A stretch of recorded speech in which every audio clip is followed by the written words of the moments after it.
नमस्कार मित्रांनो, आताच्या क्षणाची सर्वात मोठी बातमी समोर येत आहे. चला तर जाणून घेऊया काय आहे याचा स्पेशल रिपोर्ट. सविस्तर बातमी जाणून घेण्यापूर्वी आपण चॅनलवरती नवीन असाल तर चॅनलला सबस्क्राईब करा आणि बेल आयकॉन प्रेस करायला विसरू नका. विधानसभा निवडणुकीसाठी उद्धव ठाकरे हाच मुख्यमंत्री पदाचा चेहरा असावा यासाठी उभाट्याने काँग्रेसवर दबाव आणण्याचा प्रयत्न सुरू केला, तरी काँग्रेसने अद्यापही काहीही भूमिका घेतलेली नाही.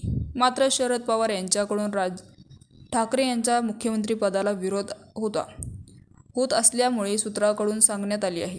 तर उभाटा प्रमुख उद्धव ठाकरे, त्यांची पत्नी रश्मी ठाकरे, मुलगा आदित्य ठाकरे यांच्यासह गेले 3 दिवसापासून दिल्ली दरबारी ठाम मांडून आहे.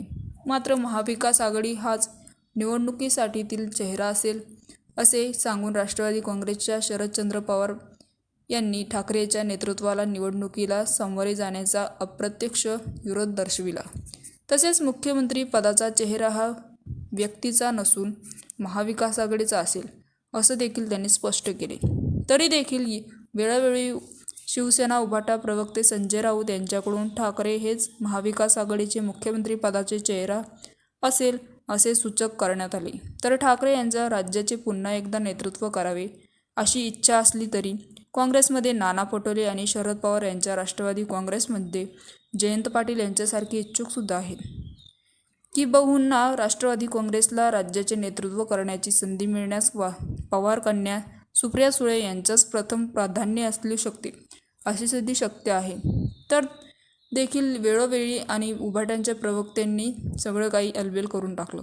तर ठाकरेंच्या मुख्यमंत्री पदाला शरद पवार विरोध कसे करतील अशी चर्चा राजकीय वर्तुळात आहे.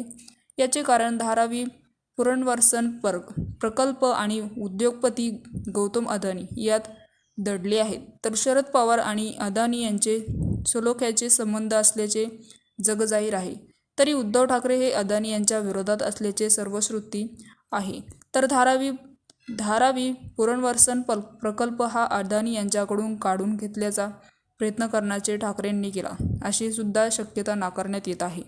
तर मित्रांनो, याविषयी आपलं काय मत आहे आम्हाला कमेंट बॉक्सच्या माध्यमातून नक्कीच कळवा आणि चॅनलला अजूनही सबस्क्राईब केलं नसेल तर चॅनलला सबस्क्राईब करा, बेल आयकॉन प्रेस करा, जेणेकरून असेच नवनवीन व्हिडिओ आणि राजकीय घडामोडी सर्वप्रथम तुम्हाला या चॅनलवरती बघायला मिळतील. तूर्तास धन्यवाद. जय महाराष्ट्र.